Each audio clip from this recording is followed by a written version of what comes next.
Assalamualaikum warahmatullahi wabarakatuh. Saya akan sedikit bahas bahwa kecerdasan spiritual itu bukanlah hanya sebuah kecerdasan untuk kebahagiaan. Tapi kecerdasan spiritual itu juga bukan hanya soal pencarian makna. Tapi kecerdasan spiritual justru saat ini telah terbukti sebagai sebuah alat untuk mencapai sukses, tidak hanya akhirat, tapi juga dunia. Saya akan menyampaikan beberapa berita penting dunia tentang kecerdasan spiritual. Pada tanggal 11-12 April 2002, di Harvard Business School, diadakan sebuah seminar leadership yang judulnya Does Spirituality Drive Success in Business? Berbagai kalangan, kaum praktisi bisnis dari Silicon Valley, dari lembaga-lembaga bisnis terkemuka kelas dunia, mereka datang berbondong-bondong. Selama 2 hari mereka diskusi dengan hangat, membicarakan sejauh mana spiritualitas mampu membawa keberhasilan. Nah, berikut saya sampaikan report dari seminar selama 2 hari di Harvard Business School yang judulnya Does Spirituality Drive Success? Dan kita lihat di sini, di tayangan ini Anda bisa melihat bagaimana mereka sedang membahas materi spiritual selama 2 hari. Dan akhirnya setelah diskusi hangat, mereka semua sepakat bahwa ini bisa menghasilkan integritas, kemudian energi, inspirasi, wisdom, dan keberanian. Nah, sekarang mari kita lihat contoh-contoh siapa sajakah spiritual leader itu yang bisa membawa sukses dalam kegiatan sehari-harinya. Kita mungkin masih ingat pendiri Honda, Mr. Soichiro. Soichiro yang memimpin 43 perusahaan di 28 negara.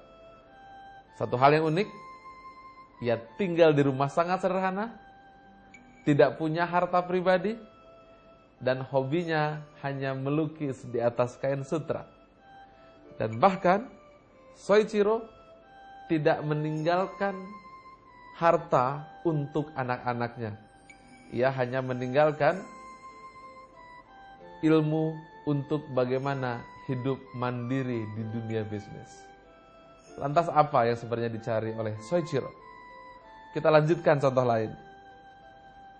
Kyoto Ceramics. Kyoto Ceramics itu adalah sebuah perusahaan di Jepang yang memproduksi semacam silikon ya untuk keramik untuk komputer. Omsetnya 400 juta US dollar. Laba bersih setelah dipotong pajak 12%. Hal yang unik, cara hidup sederhana dan memandang rendah kemewahan. Mari kita lihat Megatrend 2000, John Naisbitt dan Patricia Abarden. Mereka menulis sesuatu yang mengejutkan bahwa 67.000 pegawai Pacific Bell di California mengikuti pelatihan spiritual.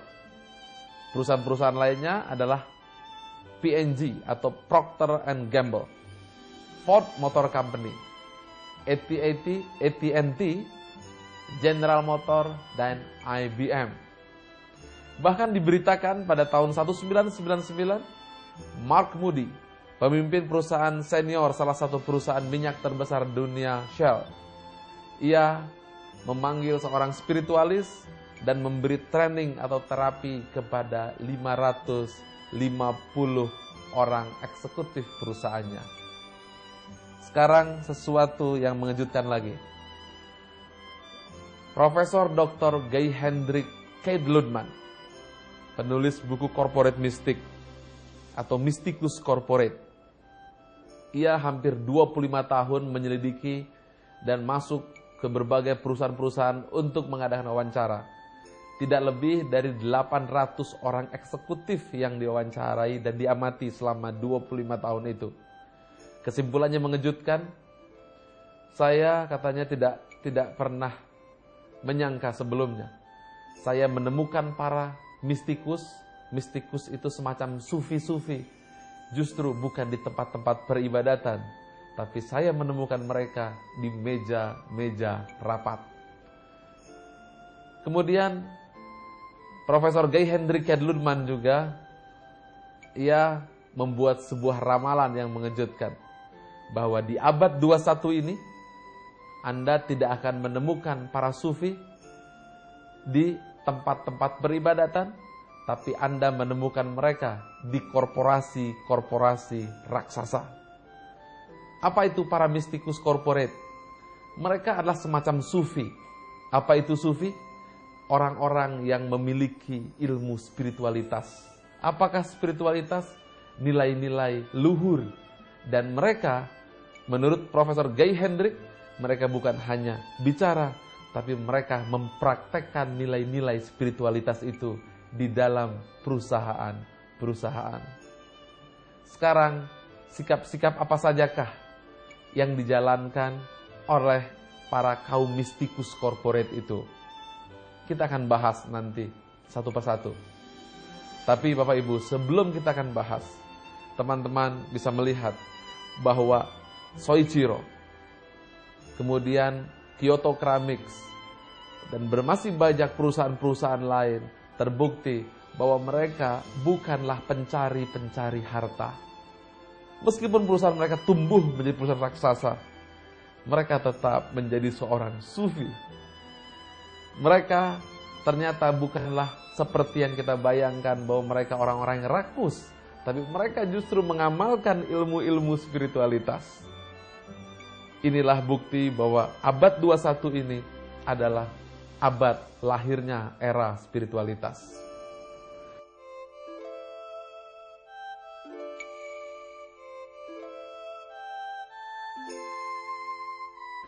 Saya pernah mendatangi salah satu pabrik yang sangat terkenal memproduksi semacam Toshiba dan sebagainya. Perusahaan itu didirikan oleh Matsushita. Karyawannya luar biasa dan di seluruh dunia perusahaan ini telah berkembang dengan pesat dan dia hanya lulusan kelas 6 SD. Apakah yang menjadi misi? Misinya ternyata adalah sederhana. Life is not only for bread. Hidup bukan hanya untuk sekerat roti. Luar biasa. Dan bahkan orang terkaya dunia, Bill Gates, dia mengatakan bahwa 40% penghasilan bersihnya dibagikan untuk kemanusiaan. Saudara-saudara, Anda bisa melihat bahwa para sufi-sufi itu ternyata mereka bekerja di dunia bisnis. Bahwa mereka menjalankan ini bukan hanya teori, tapi mereka mempraktekkannya. Sekarang kita akan bahas karakter apa sajakah yang ada dari diri mereka. Nah, inilah hasil penyelidikan yang dilakukan oleh Guy Hendrik Kelderman di seluruh dunia selama 25 tahun, dan mereka menemukan bahwa para sufi corporate itu, satu, mereka jujur. Dua, mereka adil atau fairness. Tiga, mereka tahu tentang diri sendiri. Empat, mereka fokus kepada kontribusi. Lima, mereka non-dogmatis. 6. Mereka mampu membangkitkan yang terbaik dari diri sendiri dan orang lain. 7. Mereka terbuka terhadap perubahan. Mereka visioner. Dan selanjutnya, mereka memiliki disiplin diri yang ketat dan memiliki keseimbangan. Sekarang, mari kita lihat dan kita bahas satu persatu. Kejujuran. Para pengusaha-pengusaha sukses itu, para sufi corporate, mereka bukan lagi melihat kejujuran sekedar gagasan mulia, tapi ia jadikan kejujuran sebagai kunci sukses. Dan mereka juga adil, tapi mereka bukan hanya teori, dia sungguh-sungguh membela keadilan meskipun mereka di bawah tekanan. Mereka juga mengetahui tentang diri sendiri dan orang lain. Ia sangat banyak belajar untuk memahami emosi dan perasaannya. Mereka fokus kepada kontribusi. Niat mereka untuk berbagi sangat tinggi sekali. Mereka juga tidak dogma, artinya dia tidak mendapat sesuatu itu hanya dogmatis, tapi benar-benar sangat terbuka. Ia juga pandai membangkitkan potensi diri dan pandai membangkitkan juga potensi pada orang lain. Ia terbuka dan ia menerima semua perubahan dan hidup sukses di atas perubahan itu. Visioner, ia mampu menjelaskan tentang misi-misi dan mimpinya ke depan, dan bahkan ia mampu menjelaskan dengan konkret misinya ke depan. Ia disiplin dan ia bahkan keras kepada dirinya sendiri. Seimbang dalam arti keluarga, pekerjaan, dan masyarakatnya. Sekarang kita akan coba bahas. Mengapa di semua muka bumi memiliki sifat ini? Jujur, adil, kemudian terbuka, memiliki visi, seimbang. Dan apabila dipelajari dan diselidiki, umumnya mereka menunjukkan sifat-sifat ini. Saya akan tunjukkan lagi, bukan hanya yang dikatakan oleh Guy Hendrik Ludman, tapi juga apa yang menjadi hasil kesimpulan penyelidikan orang-orang sukses di seluruh benua. Dan ini disebut dengan karakter CEO. Mari kita pelajari baik-baik. Apa saja karakter CEO itu? Jujur, nomor 1, yang menjadi urutan pertama. 2, berpandangan jauh, visi ke depan. 3, bisa memberi inspirasi. 4, kompeten. 5, ia adil. 6, ia suka mendukung. 7, berpandangan luas. 8, cerdas. Terus terang, berani, bisa diandalkan, bersifat kerjasama, kreatif, berdaya imajinasi, peduli kepada orang lain, caring, tegas, matang, berambisi, loyal, mampu mengendalikan diri, dan independen. Inilah sifat-sifat yang terbukti di seluruh muka bumi. Mari kita lihat. Mari sekarang kita berpikir, mengapa kok orang-orang yang jujur selalu dibawa keberhasilan? Berpandangan jauh, memberi inspirasi, suportif, peduli. Seperti juga yang disampaikan tadi di dalam corporate mistiknya Guy Hendrik Ludman. Sekarang saya ingin bertanya kepada seluruh pemirsa. Mengapa? Mengapa ada kata kejujuran, keadilan? Mengapa semua orang mengejar kata-kata kejujuran dan keadilan, dan mengapa apabila mempergunakan itu mereka menjadi sukses? Sepertinya jujur, adil, tanggung jawab, kemudian mengasihi, cinta, berani, tegas, itu semua seperti sesuatu yang membuat manusia begitu mencari makna-makna tadi. Sekarang mari kita berpikir, mengapa? Wa fi anfusikum afala tubsirun. Di dalam dirimu sendiri, tidakkah kamu perhatikan? Mengapa ada kejujuran, kasih sayang, keadilan, tanggung jawab? Dan di seluruh muka bumi, semuanya senantiasa mendukung sifat-sifat ini. Keadilan, kejujuran, kasih sayang, kebersamaan, loyalitas, peduli. Mengapa? Dan mengapa orang-orang yang memiliki sifat-sifat itu senantiasa terangkat ke permukaan dan menjadi sukses?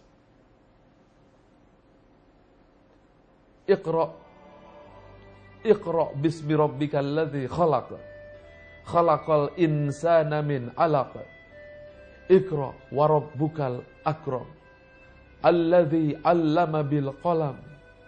'Allamal insana ma lam ya'lam. Baca dengan nama Tuhanmu. Baca dengan nama Tuhanmu yang Maha Pemurah. Baca. Dialah yang mengajarkan dengan perantaraan kalam. Baca. Dialah yang mengajarkan manusia dari apa yang tidak diketahui. Mengapa? Saya tidak ingin cepat-cepat menjawab. Saya ingin agar Anda pemirsa di rumah ikut membantu dan menjawab mengapa kasih sayang begitu dirindukan. Mengapa keadilan begitu didambakan. Mengapa kebersamaan begitu dicari dan dimuliakan. Mengapa sifat tanggung jawab mampu mengantarkan mereka menjadi sukses dan menjadi kata-kata yang senantiasa muncul di tembok-tembok perusahaan, muncul di buku-buku, muncul di kisah film, muncul menjadi karakter-karakter orang yang sukses. Baca dengan nama Tuhanmu. Sekarang saya ingin bertanya, mengapa sifat-sifat mulia itu senantiasa dikejar orang? Mengapa? Saya minta Anda untuk segera untuk berpikir, tidak menunggu saya, tapi Anda berpikir ke dalam agar Iqra membaca dengan nama Tuhanmu. Siapakah nama Tuhanmu? Siapakah nama Tuhanmu? Bismillahirrahmanirrahim. Wallahu alladzi la ilaha illahu alimul ghaibi wasyahadah warrahmanur rahim. Wallahu alladzi la ilaha illahu al-malikul qudusus salamul mu'minul muhaiminul azizul jabbarul mutakabbir. Subhanallahi amma yusrikun. Wallahul khaliqul bari'ul musawwirul lahul asmaul husna. Yusabbihu lahu ma fis samawati wal ard wa huwal azizul hakim. Dia Allah yang tiada Tuhan selain Ia. Dialah Allah yang Maha Pengasih, Maha Penyayang. Dialah Allah yang tiada Tuhan selain Ia. Mencipta, membentuk rupa. Segalanya kepunyaan sifat-sifat yang agung. Memuji seluruhnya kepada sifat-sifatnya. Baca. Siapakah Sang Maha Adil itu? Siapakah Sang Maha Penyayang itu? Siapakah Sang Maha Bijaksana itu? Siapakah Sang Maha Bertanggung Jawab itu? Siapakah Sang Maha Suci itu? Siapakah Sang Maha Kreatif itu? Maka baca dengan nama Tuhanmu. Sang Maha Penyayang adalah nama Allah Ar-Rahman. Sang Maha Adil adalah nama Allah Al-Adl. Sang Maha Bijaksana adalah nama Dia Al-Hakim. Sang Maha Mendengar dan Empati nama Dia As-Sami. Sang Maha Suci adalah nama Dia Al-Quddus. Sang Maha Sabar adalah nama Dia As-Sabur. Pertanyaan selanjutnya. Siapakah yang meniupkan sifat-sifat mulia ke dalam hati manusia? Siapakah yang meniupkan sifat tanggung jawab di hati para orang-orang yang sukses itu? Siapakah yang meniupkan sifat adil di hati seluruh manusia? Siapakah yang menciptakan ruh manusia? Baca dengan nama Tuhanmu. Inna fi khalqis samawati wal ardi wa ikhtilafil laili wan nahar la ayatin liulil albab allazina yazkurunallaha qiyaman wa qu'udan wa ala junubihim wa yatafakkaruna fi khalqis samawati wal ard. Rabbana ma khalaqta hadza batila subhanaka fakina azabannar. Sesungguhnya di dalam penciptaan langit dan bumi dan silih bergantinya malam dan siang terdapat tanda-tanda bagi kaum yang berfikir, yaitu kaum yang senantiasa ingat Allah saat ia berdiri, duduk dan berbaring, seraya berkata, Ya Rabbi, tidak sia-sia kau ciptakan alam semesta ini. Maha suci Engkau, lindungi kami dari api neraka.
Itulah jawabannya, saudara-saudara, teman-teman, pemirsa. Allah lah yang meniupkan ruh di hati manusia. Allah lah yang mengajarkan dan meniupkan sifat kasih sayang di hati manusia. Allah lah yang meniupkan sifat adil di hati manusia. Maka meskipun manusia itu mengakui atau tidak mengakui Allah, maka ia tersujud kepada Allah, mengakui sifat-sifatnya. Manusia bukan mencari keadilan, tapi mencari sifat adil. Manusia bukan mencari kedamaian, tapi mencari sifat damai. Bukankah sifat adil dan damai tak terlihat, tapi senantiasa dirindu? Bukan mereka rindu kepada kedamaian, tapi rindu kepada Allah As-Salam. Bukan mereka rindu kepada kebenaran, tapi rindu kepada Al-Haqqu. Bukan manusia rindu dan bangga kepada sifat mulia, tapi rindu kepada Al-Karim. Maka baca dengan nama Tuhanmu. Iqra Muhammad. Iqra bismi rabbikal ladzi khalaq. Khalaqal insana min alaq. Iqra wa rabbukal akram. Allazi allama bil qalam. Allama insana ma lam ya'lam. Kalla innal insana la yagha ara'ahu istaghna. Inna ila rabbika ruj'a. Ara'aita allazi yanha. Bapak Ibu, kita diminta untuk membaca dengan nama Tuhanmu. Bacalah dengan nama Tuhanmu yang Maha Pemurah. Ia yang mengajar manusia dengan perantaraan kalam. Ia mengajar manusia dari apa yang tidak diketahuinya. Mengajar manusia dengan perantaraan kalam. Kalam bukan hanya tulisan, tapi kalam adalah suara hati. Kalam bukan hanya pena, tapi kalam adalah jiwa. Kalam bukan hanya tinta, tapi kalam adalah fitrah manusia. Maka baca dengan nama Ar-Rahman. Baca dengan nama Ar-Rahim. Baca dengan nama Al-Qudus, As-Salam, Al-Mu'min, Muhaimin, Aziz, Jabbar, Mutakabbir, Khaliq, Bari, Musawir, Ghaffar, Qahar, Wahab, Rozak, Fattah, Alim. Semua nama-nama Allah, ia yang menuliskan kata adil di hati manusia. Ia yang menuliskan kata kebenaran di hati manusia. Dan bagi siapapun yang mengikuti kehendak dan sifat-sifat Allah, Allah mengangkatnya. Itulah jawaban mengapa mereka sukses di muka bumi. Mereka mengikuti fitrah yang Allah ciptakan di hati semua manusia, di lapisan jiwa manusia. Bagi siapapun yang mengikuti fitrah Allah Subhanahu wa ta'ala, ia sungguh berada pada jalan yang lurus. Ihdinas siratal mustaqim. Siratal ladzina an'amta 'alaihim ghairil maghdubi 'alaihim waladdallin. Amin. Demi matahari dan sinarnya di pagi hari. Demi bulan apabila ia mengiringi. Demi siang apabila ia menampakkan diri. Demi malam apabila ia menutupi. Demi langit dan seluruh binaannya. Demi yang ada di permukaannya. Demi jiwa dan penyempurnaannya.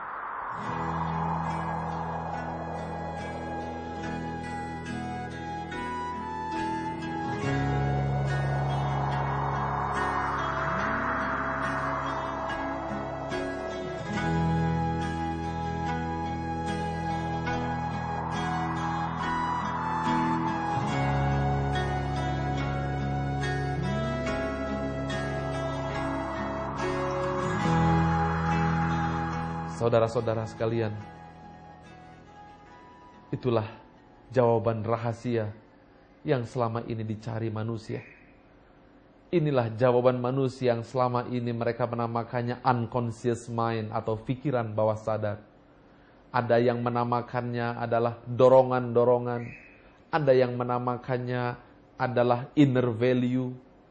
Apapun yang mereka namakan, mereka akan mencari sifat Allah. Mereka mencari nama Allah.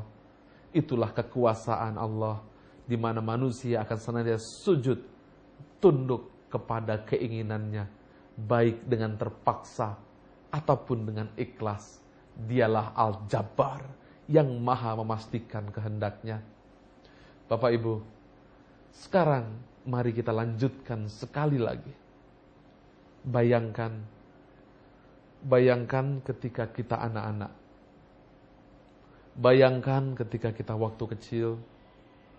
Bayangkan ibu kita. Ibu kita yang mengandung kita 9 bulan. Kemudian setelah itu kita dilahirkan dengan darah yang berceceran di sana. Ia peluk kita ketika kita masih bayi. Pada saat itu ibu kita bukannya malah sedih, tapi ia di tengah darah dan tangan masih bersimbah darah. Ia menghitung jari kita. 1, 2, 3, 4, 5. Dan kemudian ibu kita tersenyum setelah melihat jari kita semuanya lengkap 5. Padahal pada saat itu ia baru saja melahirkan kita dari perutnya ke muka bumi. Kemudian setelah kita mulai beranjak kecil, kita mulai belajar jalan, ia suapi kita makan di mulut kita. Ketika kita muntahkan, ia tidak putus asa, ia ambil lagi makanan yang masih bersih, masukkan lagi ke perut kita, ke mulut kita. Kemudian karena kita tahu kita tidak mau makan, ia suapi susu. Ia berikan kita susu sampai kita benar-benar sehat. Ia ingin lihat tubuh kita sehat. Kemudian ketika kita digendong oleh dia, kita malah mengompoli dia. Tapi ibu kita tidak marah. Ia hanya mengatakan, "Pak, lihat anak kita sehat." Saya ingin tunjukkan betapa cinta dan sayang ibu kita pada diri kita.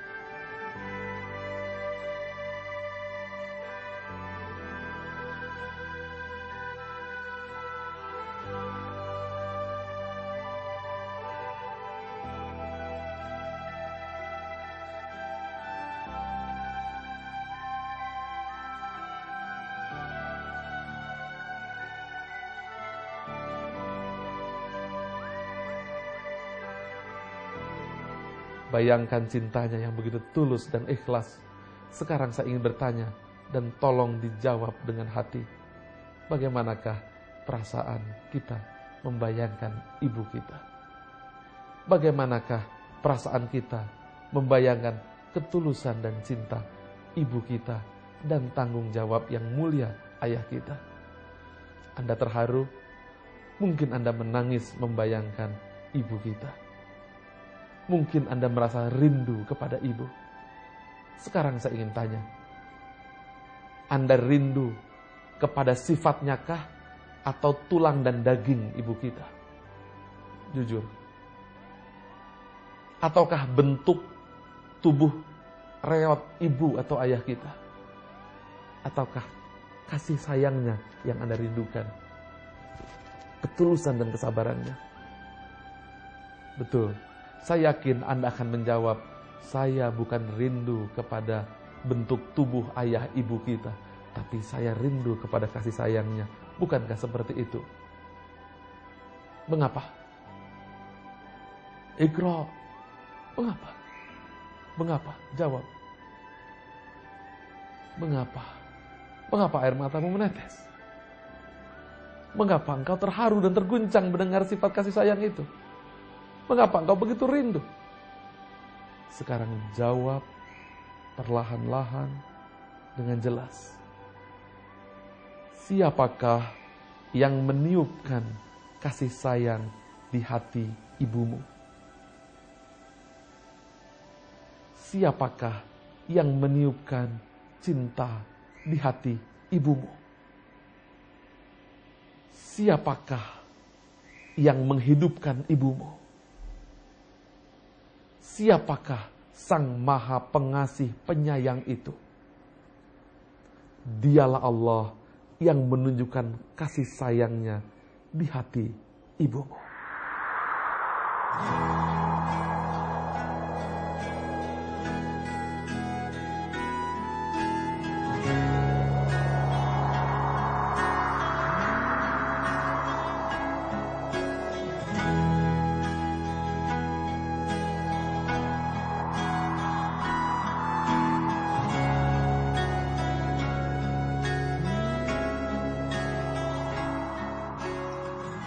Demikianlah Bapak Ibu yang berbahagia dan dirahmati Allah.